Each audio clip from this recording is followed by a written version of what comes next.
يعني اليوم سنأخذ حديثان إن شاء الله، والحديثان أيضا في خيبر، والحديثان أيضا في خيبر، لأن عامر كان يحدو ويقول النشيد وهم ذاهبون إلى معركة خيبر. هذا الحديث الأول. أما الحديث الثاني: أصيب سلمة في ساقه وذلك يوم خيبر أيضا. حديث يعني خرجنا مع النبي صلى الله عليه وسلم إلى خيبر فقال رجل منهم أسمعنا يا عامر. نعم يا شيخ. نعم، هذا الحديث الأول.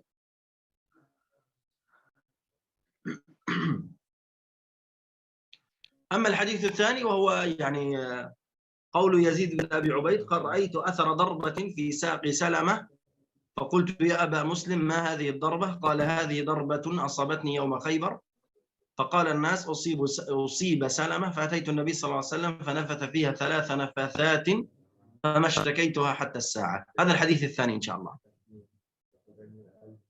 وجدته؟ لحظة يا شيخ، لم أجده.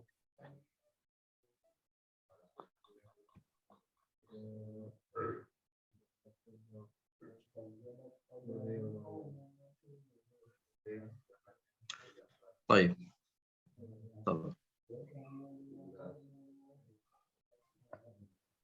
نعم وجدته. نعم. نعم. فهذا يعني الحديثان إن شاء الله سنقوم بشرحهما إن شاء الله. وبعده يعني اليوم يعني سنأخذ الحديث الثاني عشر والثالث عشر. سيبقى معنا يعني حوالي من 3 لقاءات إلى 4 لقاءات إن شاء الله، ونختم هذه الدورة. يعني الأسبوع القادم سنأخذ الحديث الرابع عشر والخامس عشر، ثم الذي بعده سنأخذ الحديث السابع عشر والثامن عشر، وبعده إن شاء الله نأخذ التاسع عشر والعشرون والواحد والعشرون. يعني بقي 3 لقاءات أو 4 لقاءات إن شاء الله. نعم. يبقى الآن 7. طب لماذا العدد هكذا قليل؟ يعني لماذا لا يشتركون كثيرا؟ يعني كان في البداية حوالي أكثر من 30، ثم نقص العدد. ما المشكلة؟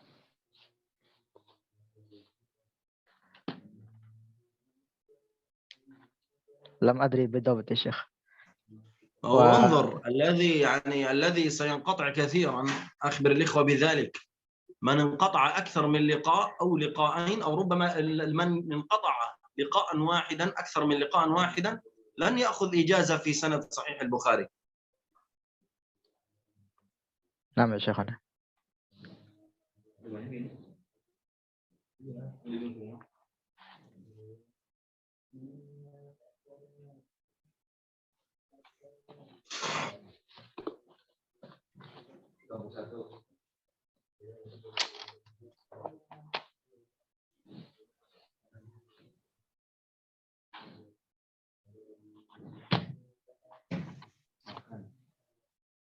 Tapi bagaimana, Ustaz? Bisa dimulai?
Tebal mana تقريبا. طيب يعني نبدأ. نعم طيب طيب. على كل حال نبدأ إن شاء الله. Bismillahirrahmanirrahim. Insyaallah pertemuan kita kali ini akan dimulai. Meskipun pesertanya masih sedikit, kita tetap mulai. Bismillahirrahmanirrahim. Tafadhal ya Syekhana. طيب بسم الله والحمد لله والصلاة والسلام على رسول الله صلى الله عليه وسلم. حياكم الله جميعا الإخوة والأخوات المشتركون معنا في هذا اللقاء الحديثي بدورة شرح ثلاثيات الإمام البخاري رحمه الله تعالى. سنأخذ اليوم حديثان بإذن الله تبارك وتعالى، والحديثان من رواية المكي بن إبراهيم عن يزيد بن أبي عبيد عن سلمة رضي الله عنهم جميعا. طيب.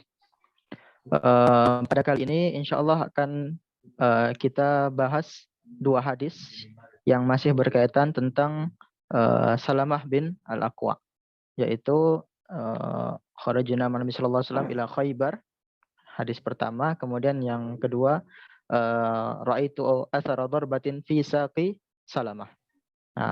نعم. طيب. الحديث الأول سنذكر الحديث الأول إن شاء الله بنصه ثم نبدأ بشرحه إن شاء الله. قال الإمام البخاري: حدثنا المكي بن إبراهيم حدثنا يزيد بن أبي عبيد عن سلمة رضي الله عنه قال: خرجنا مع النبي صلى الله عليه وسلم إلى خيبر. خرجنا مع النبي صلى الله عليه وسلم إلى خيبر، فقال رجل منهم: أسمعنا يا عامر من هنياتك. فحدى بهم، فقال النبي صلى الله عليه وسلم: من السائق؟ قالوا: عامر. قال: رحمه الله. فقالوا: يا رسول الله هل أمتعتنا به فأصيب صبيحة ليلته؟ فقال القوم: حبط عمله، قتل نفسه. فلما رجعت وهم يتحدثون أن عامرا حبط عمله، فجئت إلى النبي صلى الله عليه وسلم فقلت: يا نبي الله فداك أبي وأمي، زعموا أن عامرا حبط عمله. فقال: كذب من قالها، إن له لأجرين اثنين، إنه لجاهد مجاهد، وأي قتل يزيده يعني وأي قتل يزيده عليه. يعني معنى هذا الحديث أن عامر قتل نفسه بالخطأ،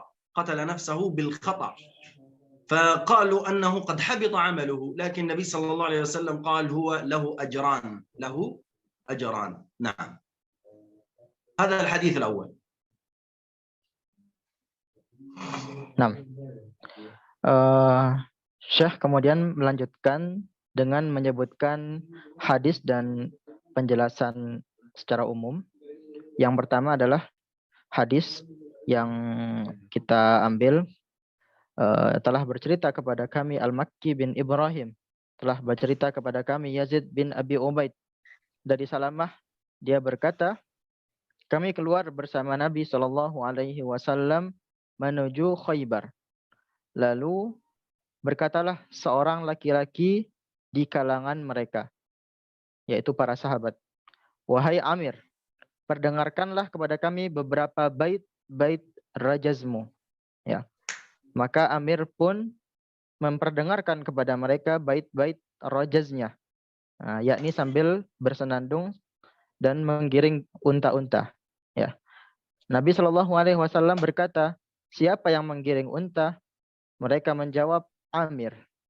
Nabi SAW berkata, rahimahullah, semoga Allah menyayanginya. Mereka berkata, wahai Rasulullah, sungguh suatu kegembiraan. Seandainya kami bisa bersamanya lebih lama. Keesokan paginya Amir mati. Para sahabat berkata, telah sia-sia amalnya. Dia membunuh dirinya. Sepulang dari Khaybar, sementara orang-orang masih membicarakan bahwa Amir telah sia-sia amalnya, aku mendatangi Nabi Shallallahu Alaihi Wasallam lalu kukatakan, wahai Nabi Allah, ayah dan ibuku menjadi tebusanmu. Orang-orang beranggapan bahwa amal perbuatan Amir sia-sia.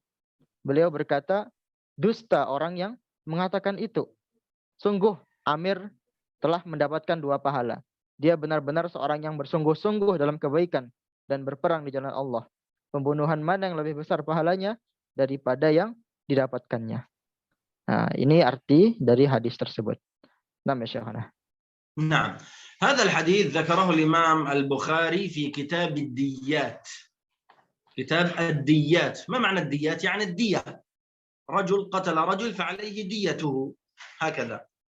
باب يعني قلنا أنه في كتاب الديات باب إذا قتل نفسه خطأ فلا دية له.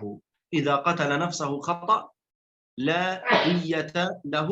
وقد ذكره يعني الإمام البخاري في أكثر من طريق. ذكره في كتاب المغازي، ذكره في كتاب الأدب عن قتيبة، ذكره في كتاب المظالم عن أبي عاصم النبيل الضحاك، وذكره في كتاب الذبائح عن مكي بن إبراهيم أيضا، وذكره في كتاب الدعوات عن مسدد، وذكره كثيرا. نعم.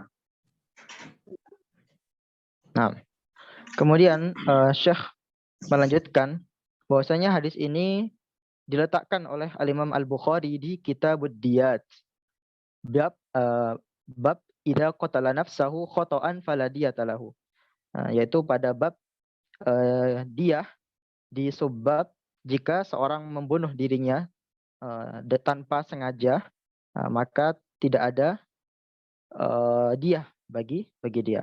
Dan ini disebutkan juga oleh Imam Bukhari di Kitabul Maghazi, ya, perang-perang, kemudian Al-Mazalim, dan Az-Zabaih dan Ad-Da'awat, Kitabud Da'awat. Nah, Syekhana.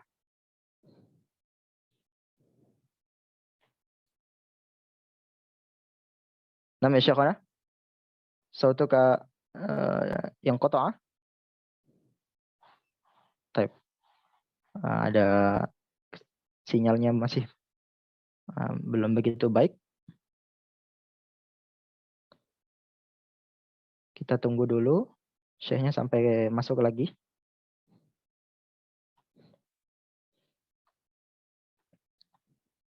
Baik, saya ulangi lagi. Bahwasanya hadis ini diletakkan oleh Al-Imam Bukhari di bab diyah. Bab diyah.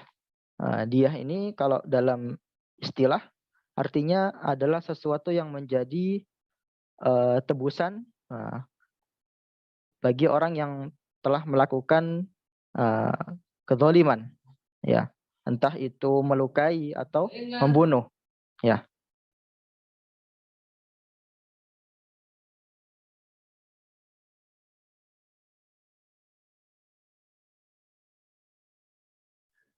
Kemudian di sini disebutkan seorang sahabat yaitu Amir. Dia adalah seorang sahabat yang menjadi topik pembicaraan dalam hadis ini. نعم يا شيخ تقي الدين. عفوا لا أعرف الإنترنت يبدو فيه مشكلة. خرج من البرنامج ثم رجع مرة أخرى. نعم. نعم. طيب انتهيت يا شيخ. عامر. نعم لا بأس. عامر الذي في نص الحديث هو ابن الأكوع. عامر بن الأكوع قيل أنه أخو سلمة راوي الحديث، وقيل عمه. قيل عمه. وجاء ذكر سبب قتل عامر لنفسه. يعني ذكر البخاري في كتاب الأدب أن يعني سيف عامر كان قصيرا. سيفه كان قصيرا. ففي المعركة قاتل مع يهودي ليضربه، فرجع طرف السيف إلى رجله فقطع الوريد، وريد الدم هذا الذي في رجله، فمات. هذا سبب قتل عامر لنفسه. نعم. طيب لو سمحت تكرر مرة أخرى يا شيخ، يتقطع قليلا القصة. طيب. نعم. سيفه قصير. نعم كان سيفه قصير، فتقاتل مع يهودي، لأن هذه القصة حدثت في زمن غزوة خيبر. فتقاتل مع يهودي فرجع طرف سيفه القصير إلى رجله فقطع الوريد الذي يكون في داخل الرجل، هذا الوريد الذي يكون فيه الدم، فقطعه فمات رضي الله عنه. نعم. واضح الصوت؟ واضح Syekh.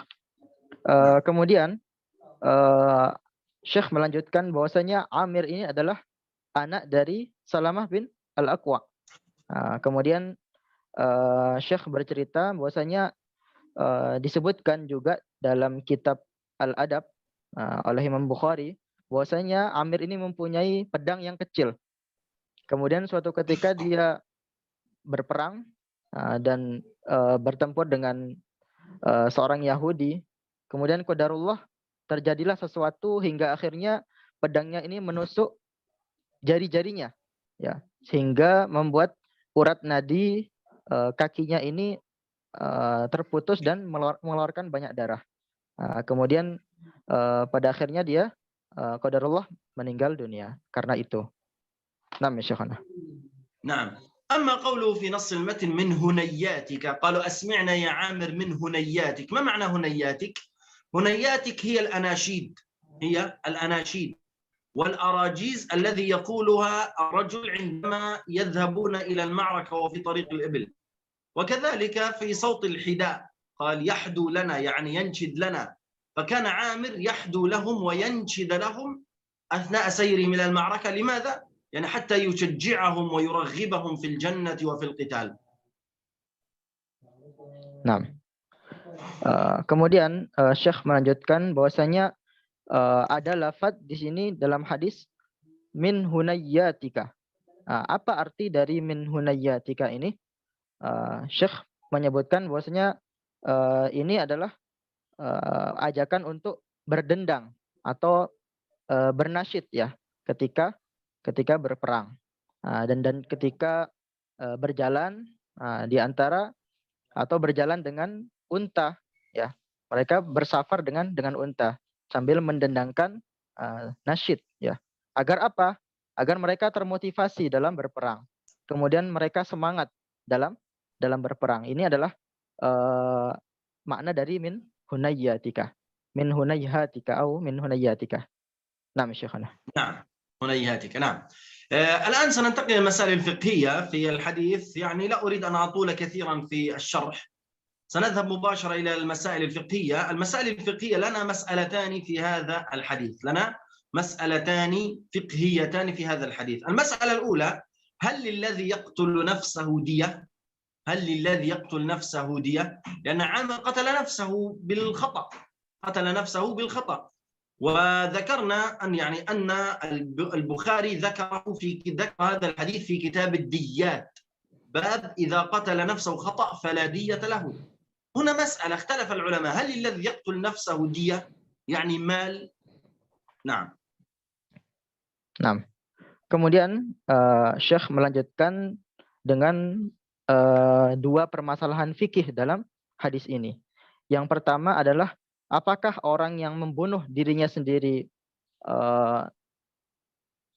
wajib bagi dirinya untuk membayar diyah, yaitu tebusan atau sesuatu yang harus dibayar karena dia membunuh dirinya karena dia berbuat zalim.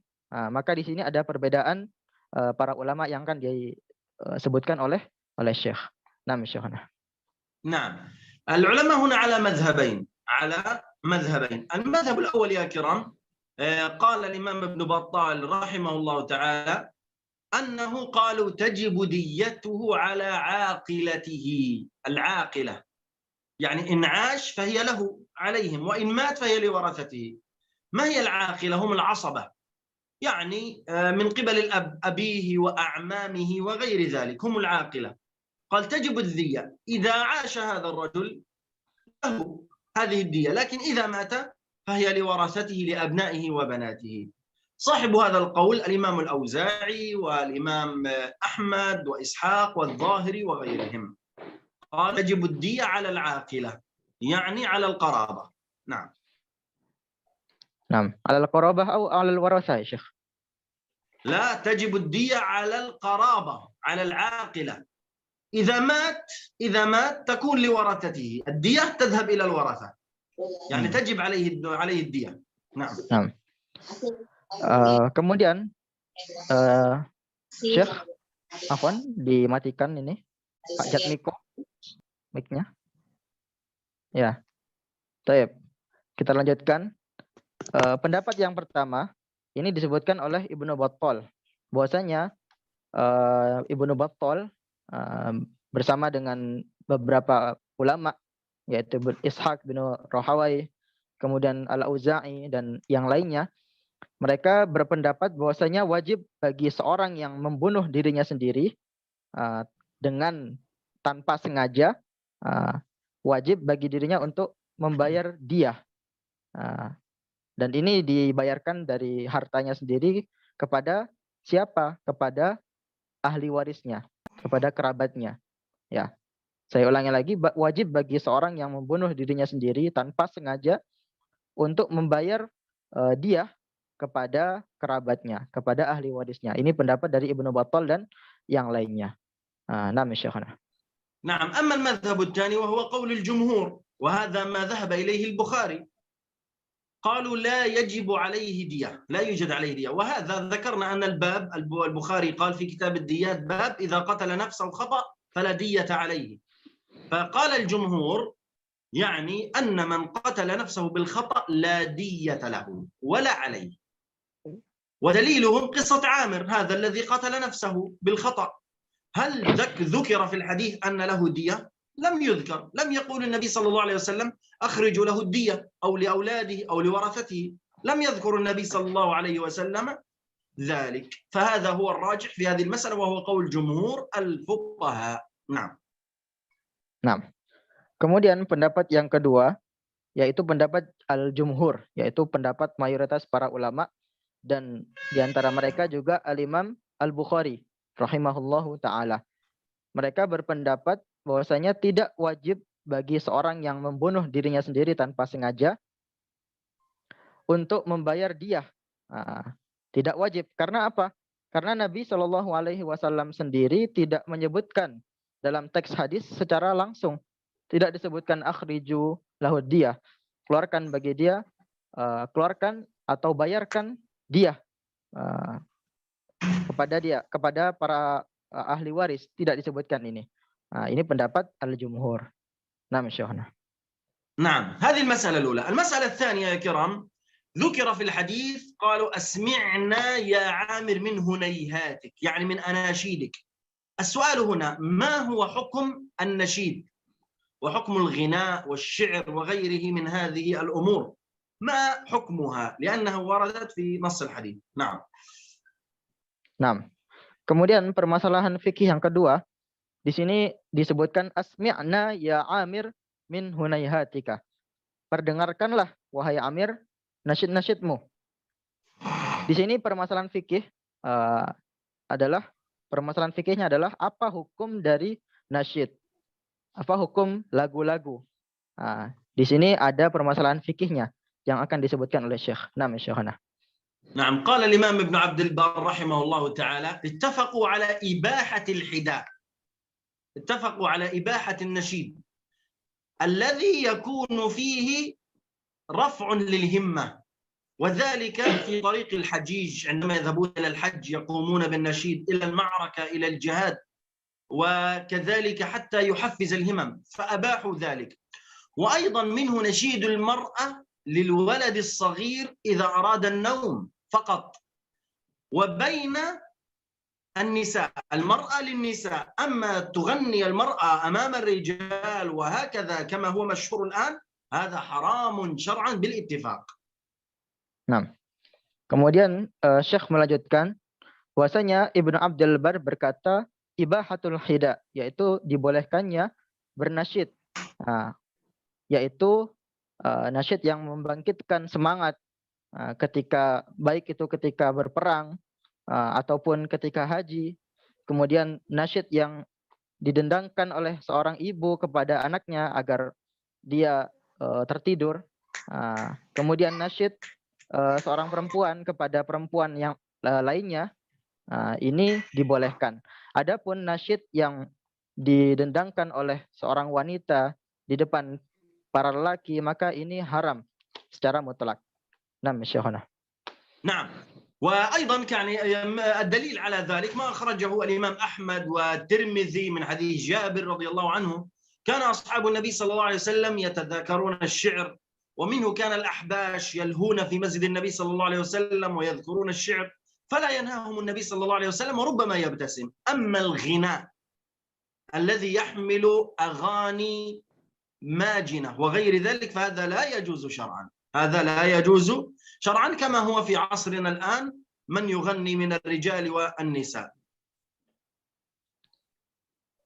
Nah, kemudian disebutkan juga ada hadis yang diriwayatkan dari Imam Ahmad dan Tirmidzi dari Jabir bahwasanya orang-orang Habasyi ketika itu mendenangkan syair-syair dan Nabi pun tersenyum, hanya tersenyum. Dan ini menunjukkan kebolehan bernasyid dan mendenangkan syair. Adapun syair-syair yang mengandung sesuatu yang membangkitkan gairah atau hasrat atau hal-hal yang tidak yang haram yang mengajak kepada perbuatan buruk, maka ini tidak dibolehkan, haram mutlaqan. Naam, Syekhana. نعم. طيب. والآن انتهينا من المسائل الفقهية، حديث سهل ليس صعب. سننتقل الآن إلى الفوائد، سنذكر بعض الفوائد في هذا الحديث النبوي الشريف. نعم. Nah, akan disebutkan oleh Syekh pada kali ini faedah-faedah yang dapat diambil dari hadis ini. Nah, Syekh. نعم. الفائدة الأولى يا كرام هو استحباب الحداء والنشيد أثناء السفر، وذلك حتى يهون طريق السفر وصعوبة هذا السفر. نعم. Nah, yang pertama adalah dianjurkannya nasyid yaitu ketika safar dan ketika berperang dan haji dan yang lainnya. Untuk apa? Untuk membangkitkan semangat. Nah, Syekhana.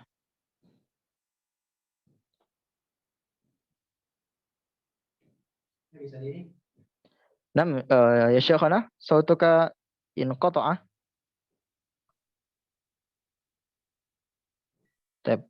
Suaranya terputus. نعم أنا قمت بتحويل على اللابتوب لأن الهاتف البطارية ستنتهي. نعم نستمر إن شاء الله. طيب. نعم. ذكرت الفائدة الأولى؟ نعم شيخ. نعم بارك الله. طيب. الفائدة الثانية يا كرام، الفائدة الثانية هو مشروعية المواساة والتعازي، مشروعية التعازي. لما سمع النبي صلى الله عليه وسلم من سلمة أنه كان حزينا ومهموما بوفاة عامر رضي الله عنه وأرضاه، فوساه النبي صلى الله عليه وسلم وقال له أجران، قال له أجران. فهذا يستحب من عنده مصيبة أن تواسيه وأن ترفع من قدره. نعم. نعم. Kemudian faedah yang kedua adalah disyariatkannya yaitu menghibur seseorang yang terkena musibah. Di sini ditunjukkan oleh Nabi Shallallahu Alaihi Wasallam bahwa beliau berkata lahu ajron, dia mendapatkan 2 pahala.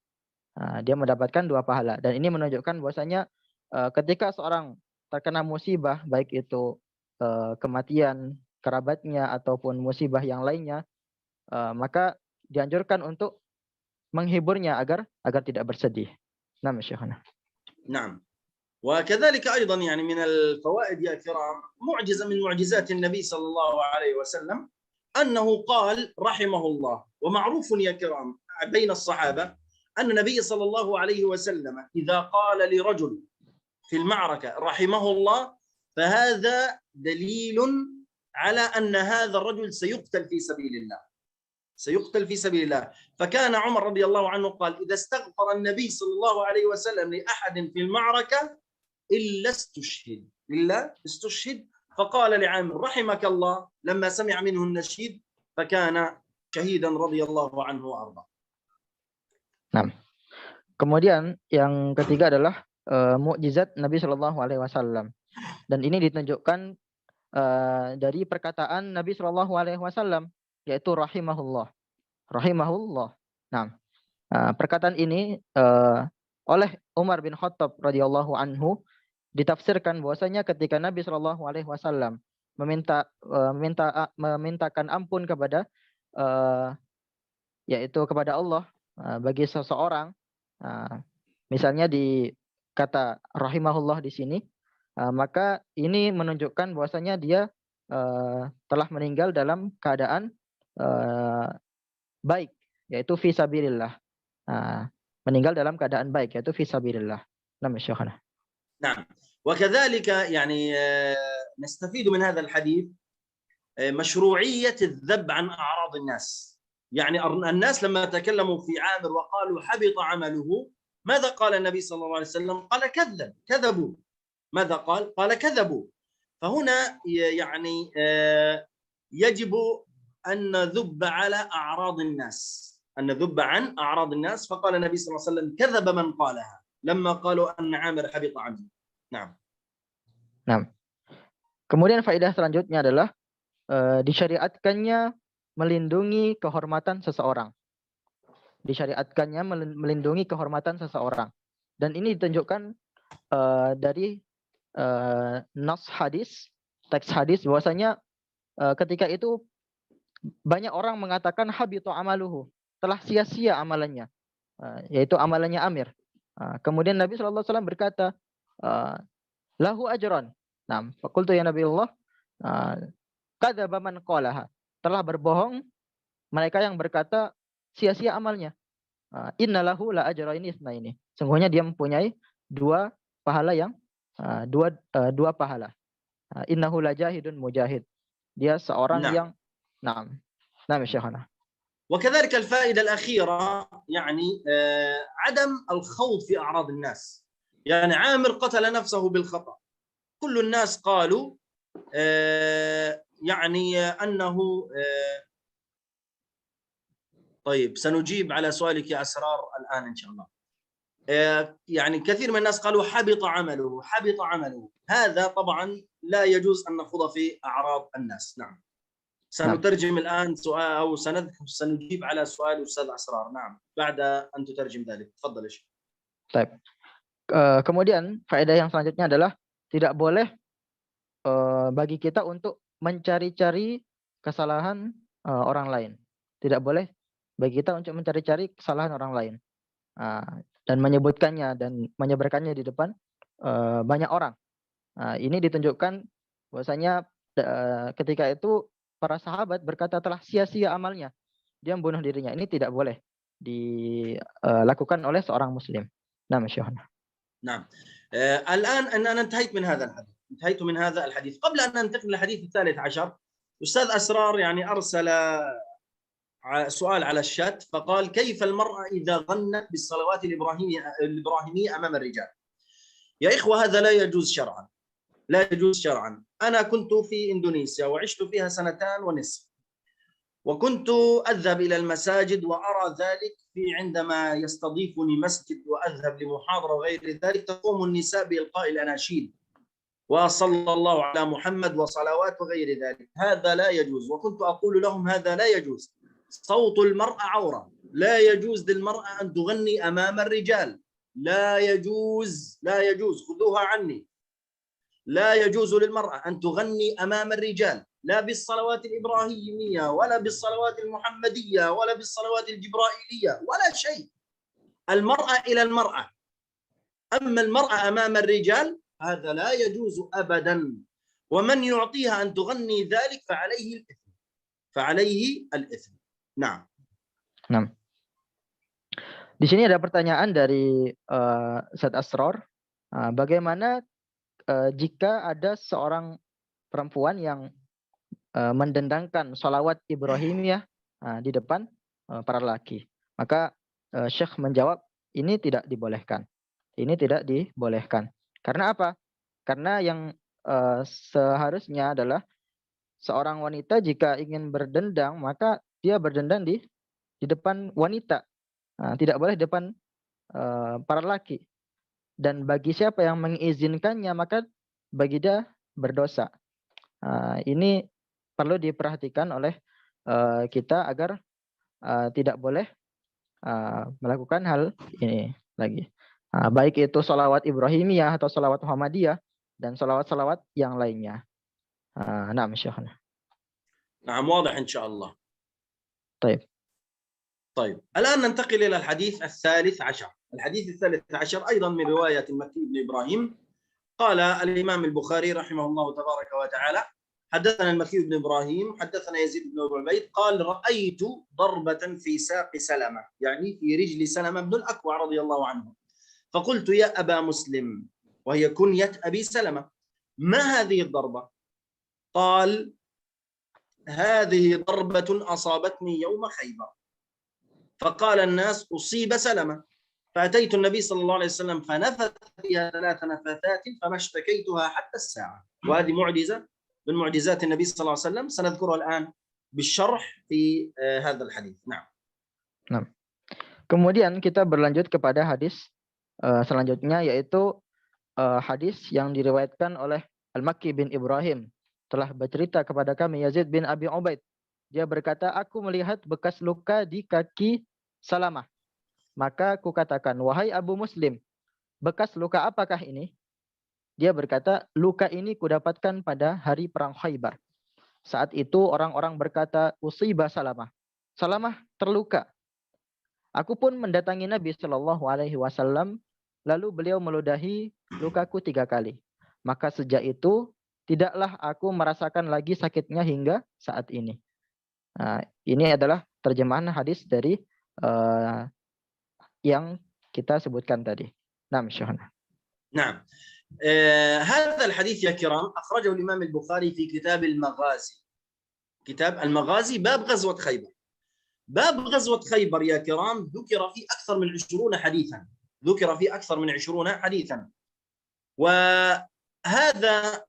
هذه الغزوة يعني لها تاريخ كبير جدا، وكانت فيصلة بين المسلمين واليهود. وفي هذا الحديث لا توجد مسائل فقهية، إنما سنشرح قصة غزوة خيبر إن شاء الله. Nah, kemudian Syekh melanjutkan bahwasanya hadis ini diriwayatkan oleh Al-Imam Al-Bukhari pada kitab Al-Maghazi, yaitu pada bab Ghazwatu Khaybar, perang Khaybar. Dan perang Khaybar ini dikisahkan di lebih dari 20 hadis dan mempunyai sejarah yang sangat agung, ya, sejarah yang sangat agung, dan ini menjadi faisal, ya, yaitu sejarah yang memang ketika itu antara Muslim dan Yahudi sedang panas-panasnya, ya. Dan tidak ada permasalahan fikih dalam hadis ini, tapi akan dijelaskan tentang kisah dari perang Khaybar itu sendiri. Nah, Syahana. نعم. أحداث كثيرة حدثت في هذه الغزوة. أحداث كثيرة حدثت في هذه الغزوة المباركة، منها إصابة سلمة رضي الله عنه وأرضاه في ساقه، فكان من معجزة النبي صلى الله عليه وسلم أن نفث عليها، نفث يعني نفخ هكذا، فبرئت فأيده الله تعالى بهذه المعجزة. ومنها أيضا معجزة علي بن أبي طالب لما أصبحت مشكلة في عينيه فنفث فيها النبي صلى الله عليه وسلم فشفاه الله. سنذكرها الآن في شرح القصة إن شاء الله. Nah, dan Syekh pun melanjutkan bahwasanya pada perang Khaybar ini ada banyak peristiwa. Salah satunya adalah yaitu luka Salamah bin Aqwa yang disembuhkan oleh Nabi Shallallahu Alaihi Wasallam dengan diludahi sebanyak 3 kali. Kemudian ada peristiwa ketika Ali terkena sesuatu pada matanya. Kemudian seketika itu juga sembuh karena perantaraan Nabi Shallallahu Alaihi Wasallam. Nam ya Syekhana. نعم. سنشرح الآن القصة. لا يوجد كما أخبرتكم مسائل فقهية في هذا الحديث، إنما سنذكر أحداث غزوة خيبر ثم نذهب إلى الفوائد إن شاء الله. خيبر هي مدينة كبيرة يا كرام، بعيدة عن المدينة المنورة من جهة الشمال حوالي 80 ميلا. 80 ميلا يعني حوالي 50 كيلومتر وهكذا، وهي الآن قرية. نعم. نعم. Kemudian Syekh melanjutkan, dalam hadis ini tidak ada permasalahan fikih, namun akan dijelaskan beberapa peristiwa yang berkait tentang hadis ini. Ya. Kemudian Syekh melanjutkan bahwasanya Khaybar ini adalah kota yang besar, yang terletak di sebelah utara atau sebelah selatan, ya, Syamal, sebelah selatan dari Madinah.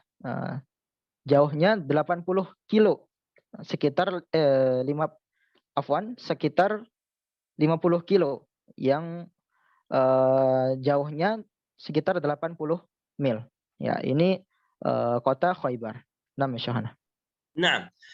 بعد أن فرغ النبي صلى الله عليه وسلم من صلح الحديبية الذي ذكرناه في الحديث الماضي في الأسبوع الماضي، وذكرنا صلح الحديبية وبيعة الرضوان وغير ذلك، فكانت خيبر هذه يعني كانت تذهب إلى المشركين وتؤلبهم على النبي صلى الله عليه وسلم. ما معنى تؤلبهم؟ يعني تريد أن تقول لهم أن محمد وأصحابه والمسلمون وهكذا وهكذا، يعني تزرع الفتنة وتضع الفتنة بين المسلمين والمشركين. كانوا هم السبب في ذلك، وكانوا يريدون قتل النبي صلى الله عليه وسلم، فخرج إليهم النبي صلى الله عليه وسلم حتى يقاتلهم. فخرج ماذا يا شيخ؟ معذرة. فخرج إليهم حتى يقاتلهم. Nah. Kemudian Syekh melanjutkan, sejak peristiwa perjanjian Hudaybiyah, maka Khaybar ini terkenal dengan fitnah yang banyak dilakukan oleh para penduduknya.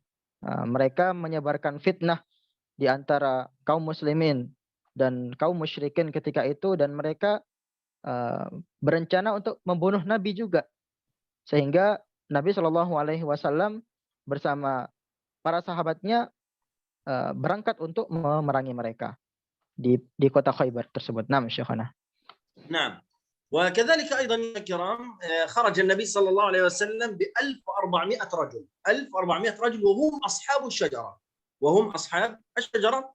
وخيبر لها حصون وقلاع عظيمة، ومنها يعني أول حصن هاجمه المسلمون هو حصن اسمه ناعم. حصن، ومعنى الحصن هو السور أو البناء الذي يحيط بالمدينة. فكان هذا حصن ناعم يا كرام هو أول حصن قاتل المسلمون اليهود فيه، وفيه قال النبي صلى الله عليه وسلم: لأعطين الراية غدا رجلا يحبه الله ويحبه الرسول. فكان علي رضي الله عنه وأرضاه ففتح الله عليه. Nah, kemudian Syekh melanjutkan bahwasanya dalam perang Khaybar ini Nabi Shallallahu Alaihi Wasallam mengirimkan sekitar 1.400 pasukan, 1.400 pasukan. Ashabu Syajarah, apa maknanya Syekh? Ashabu Syajarah. شجرة الرضوان التي ذكرناها الحديث الماضي. Nah. Mereka adalah pasukan yang pernah dibaiat Nabi Shallallahu Alaihi Wasallam di Bai'atur Ridwan, di bawah pohon. Maka mereka disebut Ashabus Syajarah. Dan Khaybar ini, para hadirin sekalian, mereka mempunyai banyak benteng, ya, mempunyai banyak benteng. Dan salah satunya adalah benteng yang bernama Benteng Naim. Ketika itu Nabi Shallallahu Alaihi Wasallam berkata, la'u'tiyanna ar-rayata li madash ar-rajul. Dan ar-rayah, akan aku berikan bendera pada seorang, ya. Dan ketika itu Ali bin Abi Thalib yang mendapat keutamaan tersebut. Naam Syekhana. نعم. أنا لا أريد أن أذكر القصة، لأني لو أريد أن أذكر القصة ربما أجد 3 ساعات ولن أنتهي منها. صحيح. لكن خلاصة القصة يا كرام، خلاصة القصة يعني أن النبي صلى الله عليه وسلم حاصر يهود خيبر حصارا شديدا. لما أيقنوا بالهلاك وأيقن اليهود بالموت، ماذا؟ فاوضوا النبي صلى الله عليه وسلم، فاوضوا النبي صلى الله عليه وسلم على الصلح، فوافق النبي صلى الله عليه وسلم. نعم. لما أيقنوا بالموت والهلاك. نعم. يعني عرف اليهود في خيبر أنهم سيموتون، فذهبوا لصلح النبي صلى الله عليه وسلم. طيب. Kemudian Syekh melanjutkan, sebenarnya pada kisah Khaybar ini tidak cukup 3 jam untuk diceritakan, saking panjangnya. Maka Syekh kemudian merangkumnya dalam beberapa kalimat, yaitu bahwasanya Nabi Shallallahu Alaihi Wasallam pada saat itu memang mengepung kota Khaybar, dan ketika penduduk Khaybar ini telah yakin bahwasanya mereka tidak bisa kabur dari kaum muslimin ketika itu, dan mereka pun akan mati jika terus-terusan dikepung oleh kaum muslimin, maka mereka pun mengadakan perjanjian damai dengan Nabi Shallallahu Alaihi Wasallam. Nah, Syekhana. نعم فصالحهم النبي صلى الله عليه وسلم بشرط أن يذهب اليهود عن خيبر، يذهبون بأولادهم وأبناتهم فقط بالثياب، يعني يتركون المال ويتركون الأرض ويتركون الذهب والفضة وكل شيء يتركونه، فقط يخرجون من خيبر فقط بالثياب الذي عليهم. فصالحهم النبي صلى الله عليه وسلم ووافقوا، ثم خرجوا اليهود من هذه المدينة. نعم.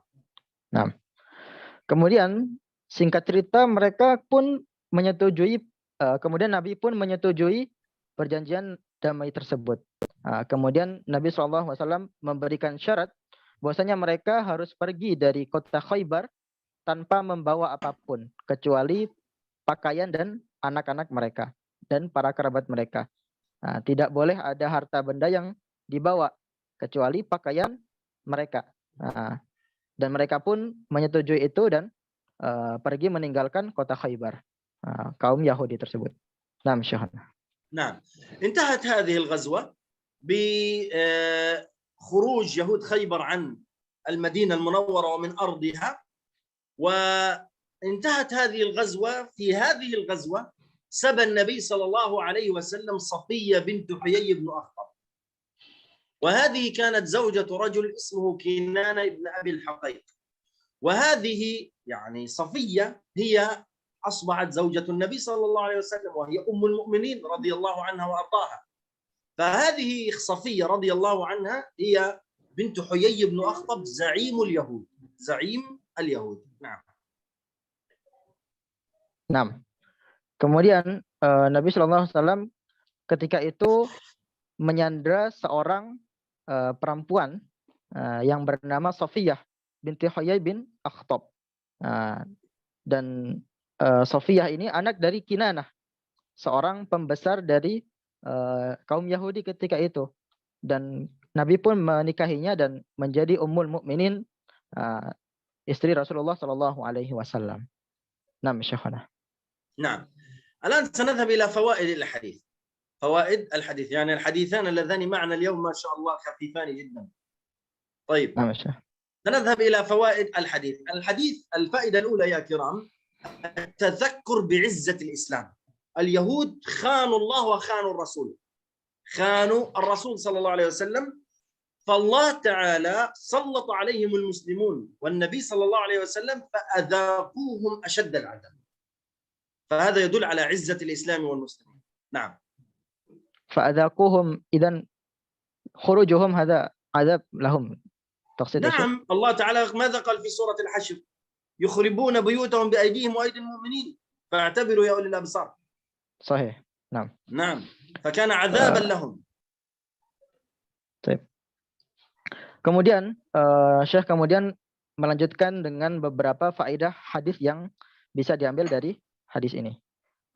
Faedah yang pertama adalah yaitu mengingatkan bagi kita, menjadi pengingat bagi kita bahwasanya Islam pernah berjaya ketika itu, yaitu sebagai pengingat kejayaan Islam, yaitu ketika Nabi Shallallahu Alaihi Wasallam pada perang Khaybar itu mereka memerangi kaum Yahudi yang mereka berkhianat kepada Nabi Shallallahu Alaihi Wasallam, dan kaum Muslimin ketika itu menguasai Khaybar, berhasil menguasai Khaybar, dan mereka pun mendapatkan balasan yang setimpal, sebagaimana firman Allah SWT, yukhribuna buyutahum بأيديهم وأيدي المؤمنين. نعم شيخنا. نعم. الفائدة الثانية فيه علامات من علامات النبوة، منها يعني سنذكر ثلاثة. الأولى عين علي رضي الله عنه لما قال النبي صلى الله عليه وسلم لأعطين غدا الراية لرجل يحبه الله ويحب الرسول فيفتح الله على يديه، فقال أين علي؟ فقالوا به مرض في عينيه، فقال ائتوني به، فلما جاءه تفل النبي صلى الله عليه وسلم في عينه فبرئ. هذه الأولى. الثانية رجل سلمة في نص الحديث الذي معنا، أصيبت فجاء إلى النبي صلى الله عليه وسلم فنفث عليها فبرئت.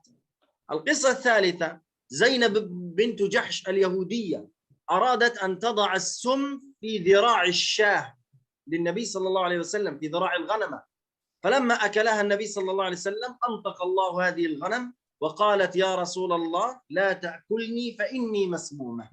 فهذه يعني 3 معجزات حدثت في غزوة خيبر. Nah, kemudian ada faedah yang kedua, ada beberapa tanda-tanda kenabian yang terlihat dalam peristiwa Khaybar ini. Yang pertama adalah peristiwa ketika Ali terkena sesuatu pada matanya sehingga tidak yang menyebabkan tidak bisa melihat, ya. Kemudian Nabi SAW meniupnya dan akhirnya sembuh dengan tiupan Nabi SAW. Kemudian mukjizat yang kedua adalah pada hadis ini, yaitu ketika Salamah bin Aqwa terluka dan diludahi oleh Nabi SAW, kemudian sembuh seketika. Kemudian tanda yang ketiga adalah ketika Zainab binti Jahsh meletakkan racun dalam makanan Nabi SAW, yaitu daging kambing yang akan dimakan oleh Nabi SAW. Kemudian qadarullah, daging itu kemudian berbicara dan mengatakan aku telah diberi racun. Kemudian Nabi SAW pun tidak makannya. Ini adalah mukjizat-mukjizat yang terlihat pada peristiwa Khaybar. Nama Syekhana. نعم. الفائدة الأخيرة وهي الحرص على التعلم وسؤال أهل العلم. يعني يزيد بن أبي عبيد لما رأى في رجل سلمة وفي ساقه ألم قال ما هذه وسأله عنها فقال هذه يوم خيبر. وكذلك سؤال أهل العلم كما حدث مع سلمة عندما أصيب في رجله ذهب إلى النبي صلى الله عليه وسلم وسأله. فمعنى ذلك لابد على التعلم وسؤال أهل العلم. Nah, kemudian faedah yang ketiga adalah yaitu anjuran untuk terus belajar dan bersemangat dalam menuntut ilmu. Dan ini diambil bisa kita dapatkan dari teks hadis. Bahwasanya para sahabat bertanya, apa hari ini? Ini adalah Yaum Khaybar. Ini adalah hari peristiwa Khaybar. Kemudian Nabi SAW ketika itu juga didatangi oleh Salamah yang mengadu tentang luka yang dia derita. Ini menunjukkan bahwasanya para sahabat ketika itu ya bersemangat dalam menuntut ilmu. Nah, Syekhana. نعم انتظر قليلا يا شيخ أريد أن تصل على الهاتف.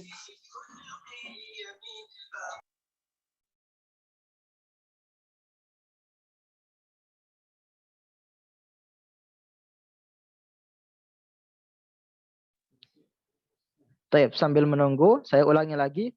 Ada beberapa tanda yang terlihat pada peristiwa Khaybar. Yaitu tanda pertama adalah ketika Ali bin Abi Thalib terkena sesuatu pada matanya sehingga tidak bisa melihat. Kemudian Nabi SAW meniup matanya dan akhirnya bisa melihat kembali. Kemudian tanda yang kedua adalah ketika Salamah bin Aqwa terluka pada perang Khaybar. Kemudian Nabi SAW meludahinya sebanyak 3 kali. Dan seketika itu sembuh. Hingga berkata, maka sejak itu tidaklah aku merasakan sakit hingga saat ini. Kemudian yang ketiga adalah Zainab binti Jahsy ketika meletakkan racun dan akhirnya daging yang diracuni itu kemudian berkata dengan izin Allah, dengan perkataan aku telah diracuni oleh seorang. Ini menunjukkan tanda-tanda kenabian pada peristiwa Khaybar.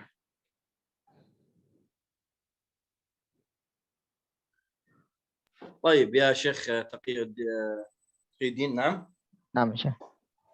طيب الآن ننتقل إلى الحديث الذي بعده. يوجد وقت لدينا؟ يوجد شيخ. طيب تمام.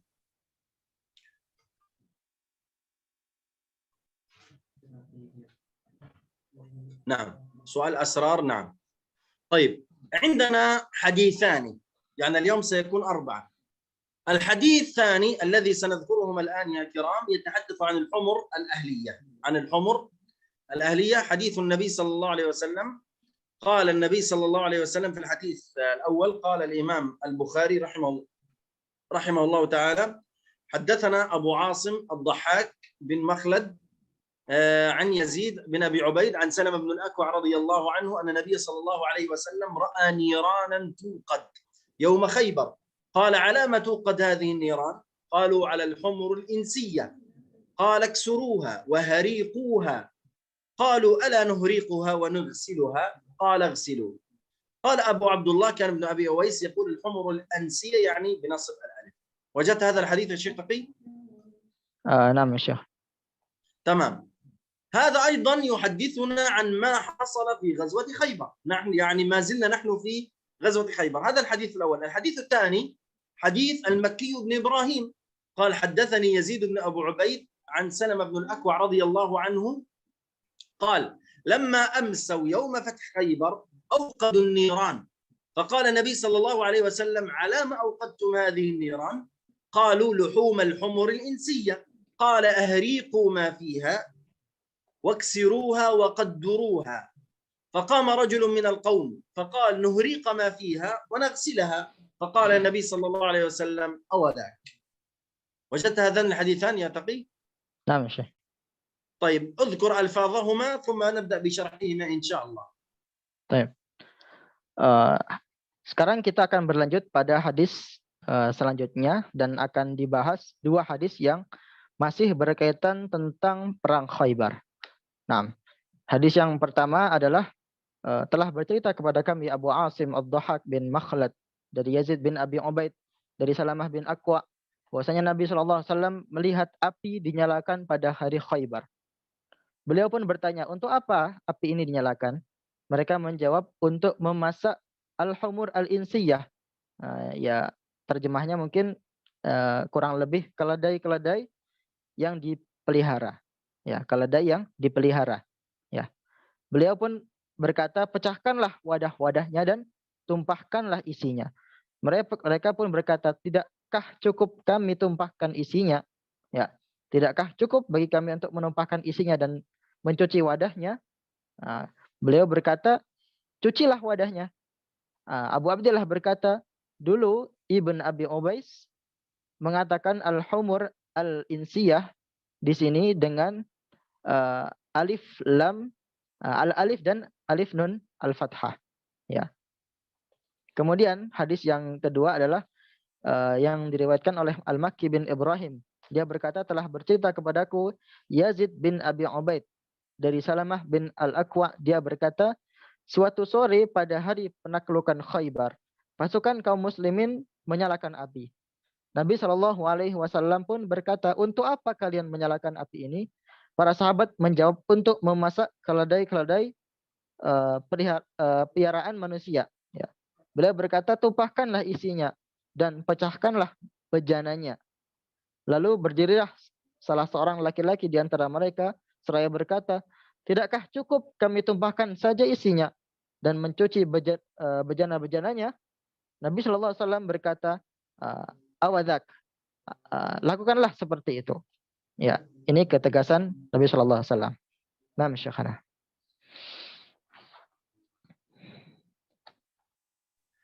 طيب الآن سنقوم بشرح هذين الحديثان. الحديثان يا كرام يتحدثان عن غزوة خيبر وما يحدث بها من أمور. الحديث الأول يا كرام أخرجه الإمام البخاري في كتاب المظالم. أخرجه في كتاب المظالم باب هل تكسر الدنان التي فيها خمر أو تخرق الزقاق. ما معنى ذلك؟ يعني الدنان الوعاء الذي يوجد فيه خمر ويوجد فيه شيء نجس، هل يكسر أو يخرق أو يتلف؟ هذا المقصود بذلك. وأيضا أخرجه البخاري الحديث الثاني في كتاب الذبائح والصيد باب آنية المجوس والميت. الحديث الثاني أخرجه البخاري في كتاب الذبائح والصيد باب آنية المجوس والميتة. نعم. Aniyatul najus, المجوس والميتة يعني الشيء الميت. Nah. Kemudian Syekh melanjutkan bahwasanya hadis ini masih berkaitan tentang Ghazwatu Khaybar, perang Khaybar, dan apa saja yang peristiwa-peristiwa yang berkaitan tentang Khaybar. Hadis yang pertama diriwayatkan oleh Imam Bukhari di kitab Al-Madzalim, yaitu pada bab yang menjelaskan tentang apakah wadah yang berisi khamar itu harus dihancurkan atau harus dimusnahkan. Kemudian yang kedua, hadis yang kedua yaitu diriwayatkan oleh Imam Bukhari di kitab Az-Zabaih dan As-Said. Az-Zabaih dan As-Said di bab Aniyatul Majus wal Maitah. Naam Syekhana. نعم. الحديثان هذان ينقلان. لماذا أنا جمعتهما في لقاء واحد؟ لماذا؟ لأنه يتحدث عن موضوع واحد فقط، عن موضوع واحد وهو لحم الحمر الإنسية. الحديثان ينقلان أنه في غزوة خيبر أصاب الناس الجوع، وجدوا الحمار. الحمار هذا تعرفونه، الحمار الذي يكون في السوق وغير ذلك. وجدوا الناس هذه الحمر، قاموا ذبحوها وطبخوها وصنعوا لها الطعام. فعلم النبي صلى الله عليه وسلم فقال أهرقوها. ما معنى أهرقوها؟ يعني اقذفوها من هذا الإناء واكسروا الآنية، واكسروا الآنية. ثم خفف الحكم فقال لا تكسروا الآنية، فقط أهريقوا هذا الطعام، لا تأكلوا طعام الحمر الإنسية، لكن استخدموا هذا الإناء الذي طبختم فيه هذا الطعام. Nah, kemudian Syekh melanjutkan bahwasanya dua hadis ini sengaja dijelaskan oleh Syekh pada satu pembahasan. Karena apa? Karena berkaitan tentang satu tema, yaitu tentang najasatu al-aniyah. Nah, yaitu al-humur al-insiyah, yaitu keledai-keledai yang dipelihara, ya. Keledai yang dipelihara. Yaitu ketika itu para an-nas yaju'un. Pada saat itu mereka pasukan Khaybar mereka kelaparan dan mendapati seorang keledai. Kemudian mereka pun menyembelihnya dan memasak daging keledai tersebut. Dan Nabi pun kemudian melihatnya dan menyuruh mereka agar menumpahkan daging yang dimasak tersebut, daging keledai yang dimasak tersebut, dan menyuruh mereka untuk memusnahkan wadah-wadahnya. Namun di hadis kedua dijelaskan la tuksir. Wadah-wadahnya jangan dihancurkan. Diperingan hukumnya. Diperingan hukumnya hingga menjadi wadahnya tidak dihancurkan, tapi hanya ditumpahkan saja isinya. Naam Syekhana. نعم. لنا في هذا الحديث 4 مسائل فقهية، مسائل قصيرة ليست بالطويلة. 4 مسائل فقهية. المسألة الأولى: ما هو حكم لحوم الحمر الإنسية؟ ما هو حكم لحوم الحمر الإنسية؟ هنا على مذهبان. المذهب الأول جمهور العلماء قال بالتحريم، والدليل حادثة خيبر، القصة التي معنا والحديث الذي معنا. نعم. نعم. Kemudian Syekh pun melanjutkan tentang beberapa permasalahan fikih. Ya, yang pertama adalah apa hukum dari daging keledai yang dipelihara itu? Jumhur pun berpendapat bahwasanya daging keledai yang dipelihara, daging keledai yang jinak dipelihara itu hukumnya haram dimakan. Dalilnya adalah hadis yang kita bahas sekarang. Hadis yang kita bahas sekarang. Naam Syekhana. نعم. الرأي الثاني وهو قول ابن عباس رضي الله عنه وأرضاه، قال أنه ليس حراما، استدل بآية من سورة الأنعام، من سورة الأنعام يقول الله تعالى: قل لا أجد فيما أوحي إلي محرما على طاعم يطعمه إلا أن يكون ميتة أو دما مسفوحا أو لحم خنزير فإنه رجس. فهذا دليله، لكن رد عليه العلماء وسنذكرها في المسألة الثالثة. نعم. Nah, kemudian Syekh melanjutkan, pendapat yang kedua adalah pendapat dari Ibnu Abbas, bahwasanya daging keledai yang dipelihara ini tidak haram. Dalilnya adalah ayat yang disebutkan di surat Al-An'am, yaitu qul la ajidu fima uhiya ilayya muharraman ala ta'imin. Disebutkan di situ beberapa kondisi yang menyebabkan daging hewan itu menjadi haram, dan di sini tidak disebutkan. Akan tapi pendapat Ibnu Abbas ini dibantah oleh para ulama, yang akan disebutkan di permasalahan yang kedua yang oleh Syekh. نعم. المسألة الثانية تقول: ما حكم الآنية التي استخدمت في المحرمات؟ يعني الآن الحمر الإنسية هذه قال النبي صلى الله عليه وسلم أنها نجاسة وحرام فأهرقوها، لكن الآنية التي طبخت فيها هذه الحمر ما حكمها؟ هل يجوز لنا أن نستخدمها أو لا يجوز؟ نعم. Kemudian Syekh melanjutkan, apa hukum wadah-wadah yang dipakai untuk memasak hal-hal yang diharamkan? Di sini kalau kita lihat teks hadis, daging keledai yang dipelihara di sini diharamkan. Apa hukum wadah yang dipakai untuk memasak daging tersebut? Apakah diapakan? Ini akan disebutkan. نعم.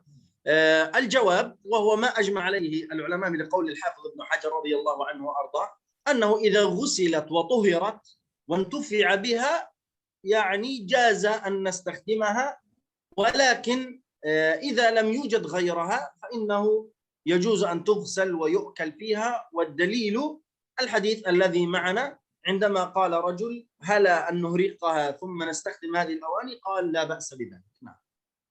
نعم. إذا يوجد غيرها، إذا كان موجود غيره نعم. هو إذا كانت الأوعية يعني موجودة وغسلت وطهرت لم يجوز إتلافها، لكن إذا وجد غيرها وكان نظيفا الأولى أن نأخذ النظيف. ويكسر المستخدم؟ لا يكسر، يستفاد منه. نعم Syekh. Tayyib. Kemudian jawabannya dari pertanyaan tadi, apa hukum wadah-wadah yang dipakai untuk memasak hal yang diharamkan, maka pendapat dari Ibnu Hajar ini mengatakan bahwasanya apa yang diijma'kan oleh para ulama, yang disepakati oleh para ulama, bahwasanya wadah-wadah yang dipakai untuk memasak hal-hal yang diharamkan itu bisa dipakai kembali kalau sudah bersih dari najisnya. Akan tetapi dengan catatan, jika memang ada wadah yang tidak pernah dipakai untuk memasak hal-hal yang diharamkan tadi, dan lebih tidak pernah dipakai, ya itu boleh, itu lebih utama untuk dipakai. Jadi kalau ada wadah yang telah dipakai untuk memasak hal yang diharamkan, ini dan ada wadah yang tidak pernah dipakai, ini lebih utama untuk memakai wadah yang tidak pernah dipakai untuk memasak hal yang diharamkan, tapi tidak dihancurkan. Ini pendapat dari Ibnu Hajar. نعم. الآن المسألة الثالثة سنرجع إلى دليل ابن عباس، آية قل لا أجد فيما أوحي إلي محرما على طاعم يطعمه. الآن كيف نوفق بين هذا الحديث وبين هذه الآية؟ الآية تقول: لا أجد فيما أوحي إلي محرما، يعني لا يوجد حرام إلا في ثلاثة: الميتة والدم المسفوح يعني الذي ليس له زكاة شرعية ولحم الخنزير. لم يذكر الحمر الأهلية، فكيف نوفق بين هذه الآية وهذا الحديث؟ Nah, Di sini permasalahan yang ketiga, yaitu bagaimana mengkompromikan antara ayat qul la ajidu fima uhiya ilayya muharraman.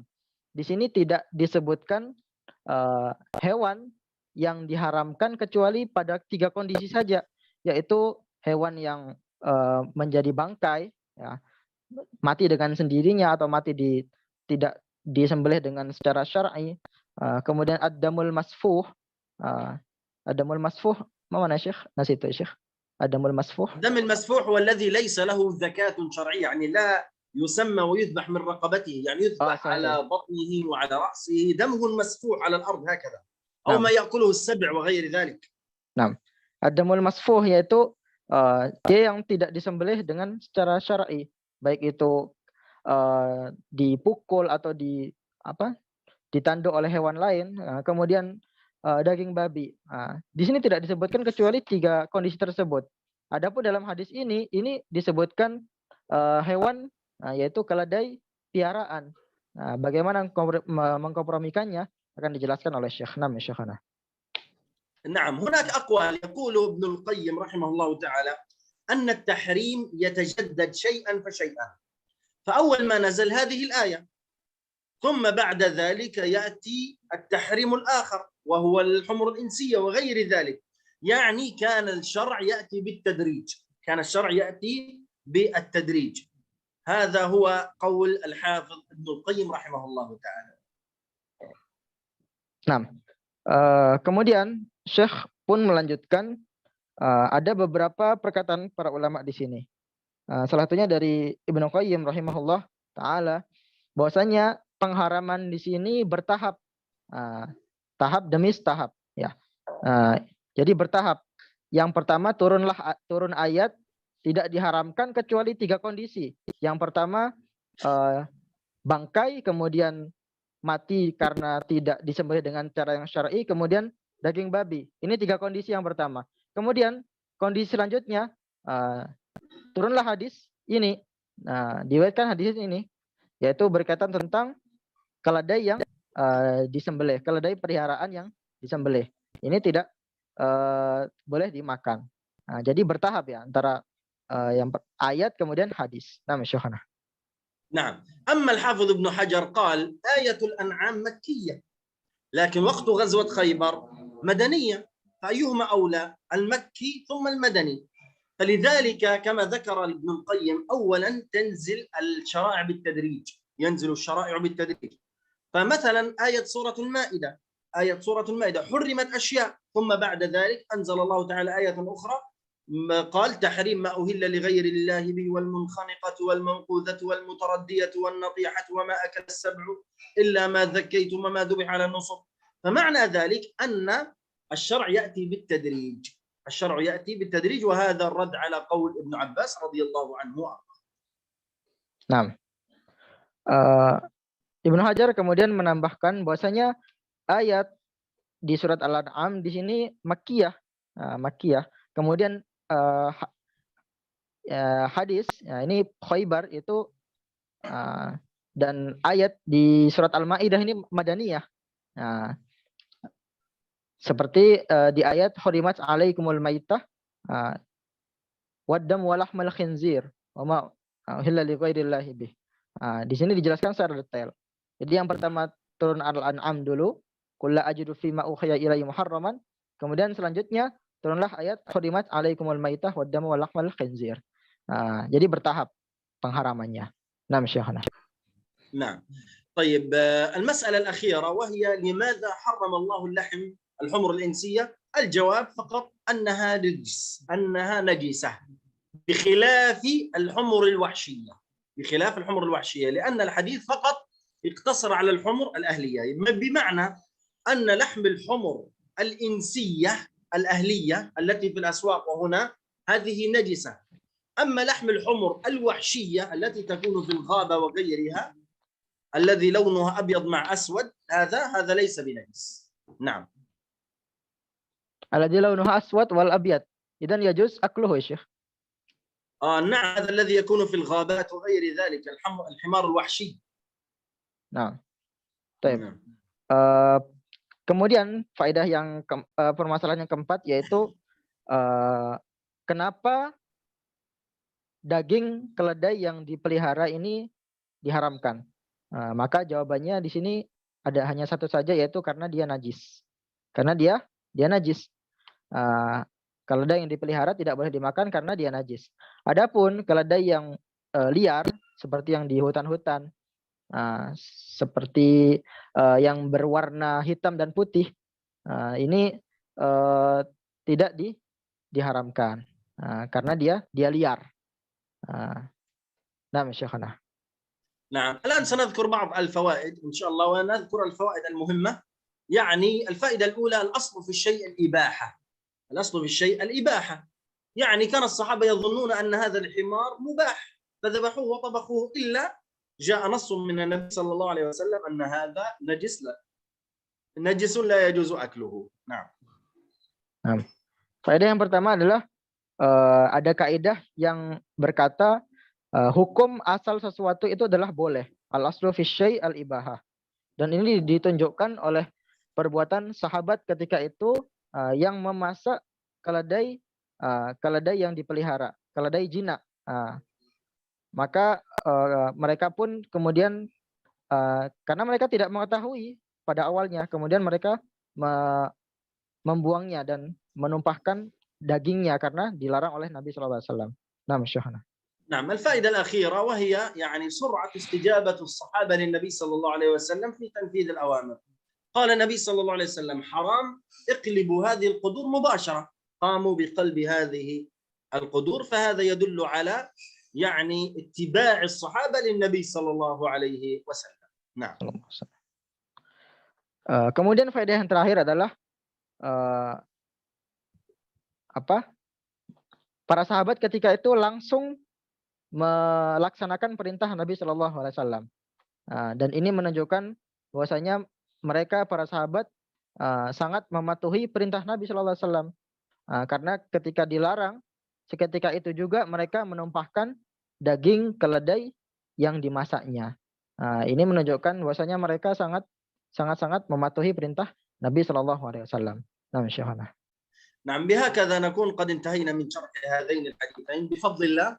هذا اليوم قد شرحنا 4 أحاديث ويعني كنت أظن أن فقط سأشرح الحديثان الأولان لكن وجدت وقتا زيادة فشرحت الحديثان الآخران وهما سهل ليس صعب ولا توجد مسائل فقهية كثيرة. فالحمد لله رب العالمين جزاكم الله خيرا وبارك الله فيكم. نعم. Nah, dan dengan faedah ini telah berakhir penjelasan dari keempat hadis yang telah disebutkan. Pada awalnya Syekh hanya menyangka akan menjelaskan 2 hadis saja.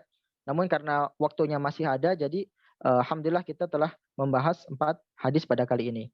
Hunaka soal ya Syekh, taqul yaqul hal yuqsad bil humur al-wahsyiyah wa ma yakunu launuhu aswad wal abyad.